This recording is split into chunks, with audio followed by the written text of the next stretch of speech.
Hello, my name's Julia Dreblow, and this is a short presentation to talk you through how to use Fund EcoMarket. I'll start off briefly with who I am, who we are. So my name's Julia, and I've been specialising in this area for about 25 years now. I've always felt it's phenomenally important that we pay close attention to where we invest.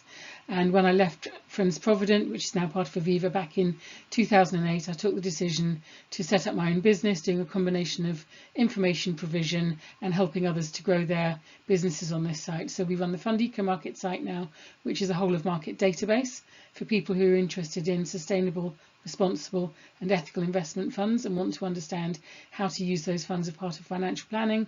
And we also work with others, both industry organisations and on a consultancy basis with a few other platforms and organisations who've got their own contacts through to clients. Why do I do this? It's really important. It matters where we invest. Also, clients' opinions matter. People should have the way they feel about different issues reflected through their investment selection decisions. And also, I think it makes sound financial sense. I think people are increasingly aware now, at long last, that issues like climate change, biodiversity loss, equality, etc., can all affect company share values. If they manage these things well, they tend to do better. If they manage them less well, they tend to underperform. Of course, financial performance is hugely driven by lots of different issues. So there's no simple formula that we can say. Nothing is, of course, guaranteed, and what you've got to bear in mind when you're watching this video and anything else we produce is we are not authorised to give advice. These are our opinions, this is based on our research. Please talk to a regulated financial advisor if you're looking for any advice on these funds or any other type of investment. We do not deal directly with members of the public. This is a site for financial services professionals. So this short video is telling you how Fund EcoMarket works. Fund EcoMarket, if you look at the whole of the front page, looks something like this on the left hand side. You've got share buttons at the top, you've got a band where you can go to lots of different supporting information, which includes a find an advisor list for members of the public or individual investors who may be looking for an IFA in this area, but lots of support material and information to help you navigate your way around. So this video is just a brief overview. I'll explain then briefly what the site is. It's a whole of market, open to everybody, free to use because it's supported by fund managers. We took the decision when this tool launched that we wanted to make sure that no one would have the excuse of not being able to afford to buy our data or not want to sign up to things. So we've just had it completely open so people can use the site as and when they wish.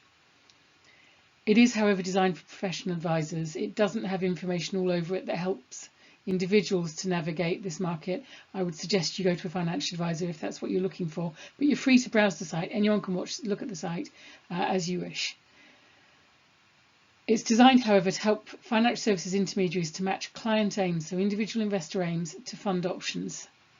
So investment funds are very different, and we want to make sure that people can always understand what the funds do.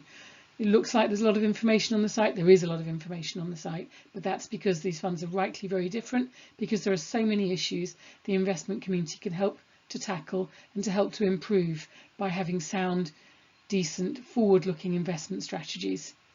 Importantly then, this site helps you to look under the bonnet. All the information we provide is supplied by fund managers. We are not making this stuff up ourselves. It's not based on our opinions. It is based on the information fund managers give us to put on the site when we do our regular reviews of the funds and ask them to fill in our questionnaires. There's around about 600 funds on the site.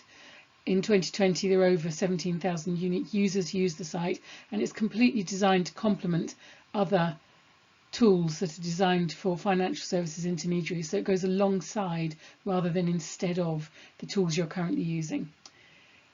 Now, I mentioned that the site is free to use. The logos at the bottom are those fund managers who basically help to pay for the site.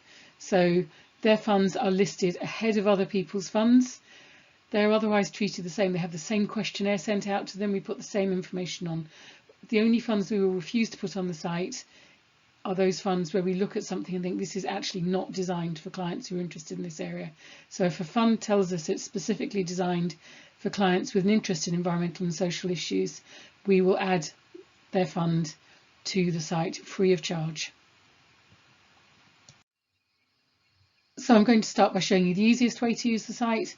The first thing you can do on the site, if you know the name of an investment fund you want to look up and you want to understand how it tackles environmental, social, governance and ethical type issues, type in the name of the fund. In fact, you can just put in part of the name of the fund, and any fund that we hold on our database that has got that name showing will pop up once you've clicked search. Or if you know which fund management company you want to look for and you want to focus on those fund managers who are partners with us, in return for their sponsoring the site, effectively they're paying for the site to keep going and being free, we make it so that you can find their funds very, very quickly just by clicking on their logo. Their funds will appear. The next bit to visit then is the Style Finder tool. This is really popular with loads of users. I know lots of financial advisors find it quite hard working out where to start in this area. So what we've created is a small microsite which sits alongside the fund database. So this is actually a separate URL. It's a URL that you can give to your clients and ask them to fill in the questionnaires on their own if you wish. Basically, it's 20-something indicator statements, and clients click what they're interested in, then click search, and then, as you will see at the bottom, it will generate a list of the 3 strategies that most closely represent what they have asked for. Now, there's lots of crossover across the strategies. There's lots of variation within each of the strategies, so please don't take that as being absolutely hard rules and regulations. It's not. This is just an indicator to help you get started by telling you a few different areas that you should probably start by looking up. It'll give you an idea if a client's looking at a particular area. It's just designed to help you to get started. So in case you need help, just to put this all in perspective, the 3 different things that a financial advisor should be doing when giving advice on this area is looking at asking an initial question as part of your standard fact find, which is to ask a client what they are interested in or whether or not they would like to have their views on ethical, social, environmental or faith-based issues integrated into their advice process or into the discussions you have with them. There's different ways you can ask that, of course. You could just ask someone whether or not they're interested in environmental issues and would like them taken into account. You can word it how you like, but I would suggest a single open question like that. You can then use the Style Finder tool, or you can have some other method if you want to work out generally what area a client's interested in. And then after that, if you feel a client wants to go into a lot more detail, design yourself a supplementary fact find questionnaire. There's loads of information on this site to help you do that, but basically to have a list of those things that someone might want to be interested in. But do try and encourage clients not to tick everything, because you can end up with effectively nowhere left to invest if you do that. So to give you a little bit more information on the SRI styles, we've touched them. We've got the Style Finder questionnaire, which, as I said, doesn't link back to the main website. It's a separate URL you can send to your clients, but it's important that you understand what it means. So there's loads of information on the site about this, but just to give you a broad overview, we've got funds which have got real deep dive themes, focusing night and day on sustainability issues or environmental or social issues. Sustainability, of course, being a combination of environmental and social issues. Then we've got funds which are more values-based focused. They will typically look at environmental, social and governance issues also. Some are more about exclusions, some are more about balancing pros and cons. And there's a small number of funds also which are designed for specific investors of faith. And then we've got the strategies which are more about tilting or focusing on being overweight in better companies, underweight in less strong companies. So companies that for example, may be involved in polluting industries but are seen as being transitioning to lower carbon, for example, like oil companies, may well feature in funds that have got a sustainability tilt, whereas they wouldn't get into a fund that had a sustainability theme. ESG Plus will focus more on risk mitigation across environmental, social and governance issues, but they will have other features there as well which tell you that they are specifically intended for clients who are interested in this kind of thing. So all of them, these strategies all suit different people, they all make sense, but they will suit different clients depending on how far down the track they want to go and which areas they're interested in. And then there's also some funds, a smaller number of funds, where there's just a limited number of exclusions. They have decided to take out particular areas, maybe arms and tobacco, cluster munitions, for example, or they may take out the worst offenders of those companies that have got really bad ESG scores according to some methodology or another. So they will drop the worst offenders. They're not as deep dive as the other funds in this area, but they nonetheless do have a place on this site because they have got strategies that are aimed for clients with views in that area. And then also we've got a small number of entries on the site which are for fund management companies which focus on responsible ownership issues. So that's a whistle-stop tour of that. So that takes us on to looking at the individual, more granular filter options that we have on Fund EcoMarket. So this first one you will see I've called Policies, Issues and Themes. This is really getting at what is it, what are the issues that a fund is focused on or considering. We split these into 4 groups: environmental, social and governance, that you'd be familiar with under the term ESG, and then of course ethical, which is where this area really largely started out. Within the filter options that you can tick, we then tend to start off with the very high level ones, like has it got a sustainability policy, social policy, governance or ethical, which for someone just wanting to do a high level search would be the filter options that you use. But you may wish to go a lot more granular. You may want to look at something like Arctic drilling, or excluding coal, oil and gas companies, or having a specific child labour theme, anti-bribery and corruption, animal testing, whatever it is you want to select. You can select as many or as few of these as you want, and at any point in time when you've done enough with an individual search, you can either click to go on to the next filter, or you can click outside of the box to take you onto the home screen, where you can then just click search, use the filters that you've already selected and use that to do a quick search. Now, this next filter option that you come onto then we call Approaches and Application. This is really how a fund deals with particular issues. A lot of people don't recognise this, but of course there are many issues we can deal with, but there are so many different ways in which we can approach them. We may decide to stay away from particular things, we may decide to focus on companies with the best, strongest practices, or we may decide that the important area is to focus on encouraging change. So this gives you 4 examples within the general stock selection area. So things like balancing pros and cons, focusing on positive impacts, hugely important area that a lot of people are selecting these days and very interested in real world effects of where we invest.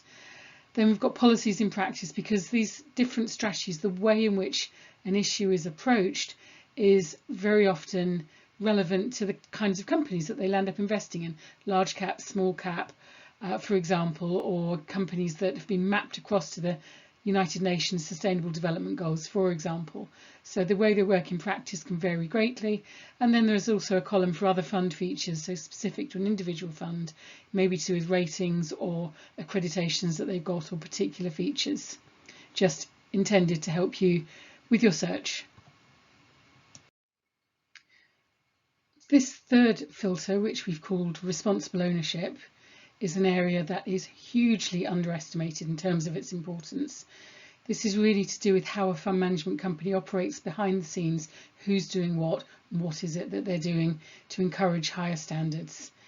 Now, I'm going to digress a little and tell you why this is so important. The reason is because in order for us to transition to net zero or a more equitable, fairer future, we've got to do 2 things. We've got to, of course, invest a lot more money in those companies that are developing the technologies and delivering the kind of future that we want to see by creating new products, new services, new ways of doing things. But none of that will really work unless, of course, it's complemented by change in existing companies. So what we need to see alongside investing in solutions companies is pressure put on all companies everywhere that are currently acting in ways that are unsustainable to encourage them to be more sustainable. And there's a range of different ways that can take place. Now, there's obviously hundreds of different filter options we could have put in this area, because there are some fund managers doing wonderful work in this area. But I've split this into 4 main areas to help you to understand it. So resources, so an asset management company, what kind of resources have they committed to this? Have they got in-house voting expertise? So you're voting your shares to try and encourage boards to change what they do. Do they do that in-house or do they outsource it? Then we've got things like responsible ownership and stewardship, which is around the engagement and voting that happens. Lots of different options here, and also transparency around voting, so you can see what a fund manager does, so you can work out whether or not it's what your client is expecting. And then we've got things like affiliations and collaborations. Now, to my mind, it's hugely important that fund managers work together on this kind of thing. And there are just a few examples here that are initiatives which there are many initiatives now, but these are just some examples that if people work together, we can actually achieve these things a lot faster. We can affect change a lot more effectively if fund managers pull together.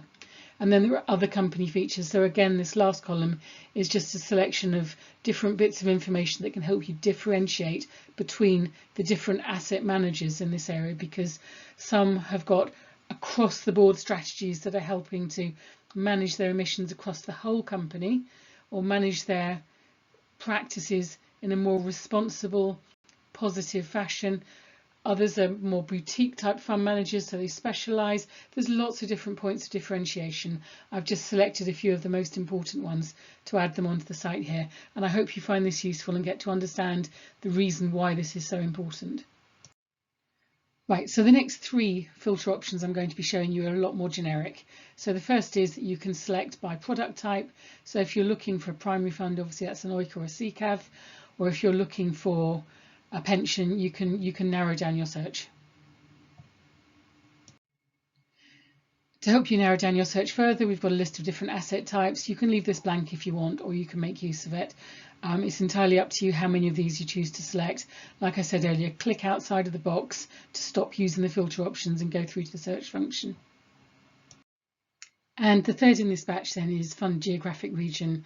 We've just got some general classifications where we've clustered funds together under their main areas that they invest in geographically. As we said earlier, you don't have to use this option if you don't want to.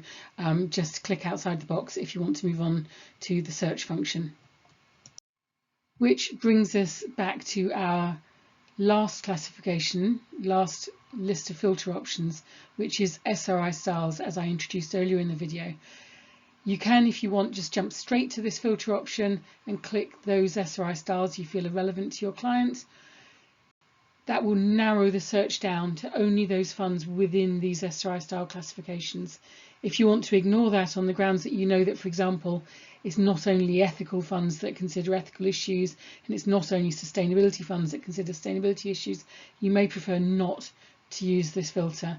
But a lot of people do find it useful to help narrow down the search to a sensible number of funds that you can then research and do your further due diligence on. So once you have done all the clicking that you want to do, you click search and a long list of funds hopefully will appear. I would just say to start with though that the more filter options that you've selected, the more it will narrow down your search. So if you're finding that you're coming up with very few options, you may wish to reduce the number of filter options that you've selected. So I suggest you just have a play with it to get used to it. But basically, the more things you search, the more it reduces down the number of funds that will be presented to you. Once you have got your list of funds, you can then tick which you are interested in and click Save to PDF or Print. So all very self-explanatory. There are two print forms or save forms that you can have. One is just a list of fund names, and the other is with the more information option showing, so that you've got all the full details that the fund managers have supplied us with. Just be aware some of them are very, very long, so I wouldn't normally recommend ticking 30 funds and saying yes you want more information. You're liable to land up with a report that's 150 pages long. That may be what you want, it may not be what you want. So yes, tick the funds that you want and then click Save to PDF in one of the two variations that we offer. If you've put your client details in whilst you're on the site, when prompted to do so, you can add your client's name into it. You can add your own name into it. It'll show today's date. It's entirely up to you whether or not you do that. We don't save this information. We track how many clicks are on different things, but that is your information. So it's entirely up to you how much you use that for. But I would say for your audit trail, it's generally a good idea to make sure you've got a proper record of what you have researched. So I would generally say put something in that means that you can identify your client by this, so that you can put it on your records in case it becomes a compliance issue further down the line or you've got questions with it later on. So in addition to Fund EcoMarket being a website, it's also now an app. And in some ways this is easier to show people through than the actual website. In order to download the app, search Fund EcoMarket. On the funds area, you click on that button, it takes you through that where you've got the bands of the different filters that I've just shown you through. And you've got the subheaders that show, so if you click the down arrow for each of the filter options, it will show the subheaders and you go into those groups which are of interest to you. You click search funds, exactly the same thing. You select which ones you want and then you can add in your name at the end and email your findings to yourself. Okay, so you just put your own details in there, your name and your company name, just so that you have got it in your audit trail, so you've got a record of what you've searched. All I would say on this though is it's really easy to use. Once you've used it a few times, you'll notice that you can click through it in no time. So the app was really designed for using when you're sitting with a client, if you just want to check into things and see what exists, and you can have a play around with it and say, well, what happens if we do this? Okay, let's look at all the funds that say exclude child labour or exclude tobacco or coal, oil and gas. You can do that in seconds, and the app makes that very, very easy and very, very portable. So all you've got to do is search Fund EcoMarket. Likewise, it's free, same as the site. What there isn't on this though is lots of supporting and background information. So you may want to familiarise yourself with the website where you can read further. And on the website we've got lots of explanatory text. So you might want to get familiar with that before you start using the app in front of a client, when we're eventually in due course able to do that again. So the important thing here though is you can use it for your audit trail, you can email it to yourself for your due diligence and for your record keeping. And thanks to some changes that we made in 2020, you are now also able to search our sub-funds by individual issues. So for example, if a client wants to invest in a pension that excludes coal, oil and gas and excludes tobacco, that's an environmental issue and an ethical issue, and perhaps they want to invest somewhere that also aims to have positive impacts, and they may want to invest someone that's voting all their shares. It's really, really easy just to click those things as you go through the filter options and then click search to generate your list. So it's not only primary funds now as it was before the end of 2020, you can use that for sub-funds, so life and pension funds are searchable on the same basis now. The information is now copied across. So we enter it into the OIC information, the parent fund if you like, and then it goes across to, if you like, the child fund or the sub-fund. So what I'm hoping I've done with this video is to give you the information you need in order to put in place an advice process that brings sustainable, responsible and ethical investment issues and options into the way you operate. And just to run you through what that process could look like, we're talking about identifying which clients are interested, identifying their key areas of interest, perhaps using our SRI styles, going further, refining your research by looking at the individual filter options, the more granular options we talked about, and searching for relevant funds, recording your findings, and of course matching that also alongside standard factors, which you can either use the filter options that have got the geographic region, product type, etc. on our site, or you may have a different way you prefer to do that. So that basically gives you an idea of what an advice process can look like in this area, assuming you're doing your own fund selecting. And with that, all that remains to be said is thank you for listening. I really hope you found it useful. Web address, email address here on the site. Contact me if you wish. Please remember to bookmark Fund EcoMarket. Likewise, if you're on any of our sites, if you're using our YouTube site, I would say please also could you click follow on there also, so that you can find it more easily in future. And yeah, we hope you find this useful. And again, massive thank you to all the fund managers that enable me to make this free. And we are constantly updating our research, so be aware we do a big annual sweep up of the market every single year, but we make tweaks pretty much every day on this. We have a researcher who looks after this, Sue, is on this all the time, updating fund information. So do be aware, although the funds don't have massive swings in terms of how they change, there are bits and the new funds launching all the time. So be aware things can change in this market. But anyway, we stay up to date with it to help you to be up to date with it, and I hope you find it useful. Thank you. Bye.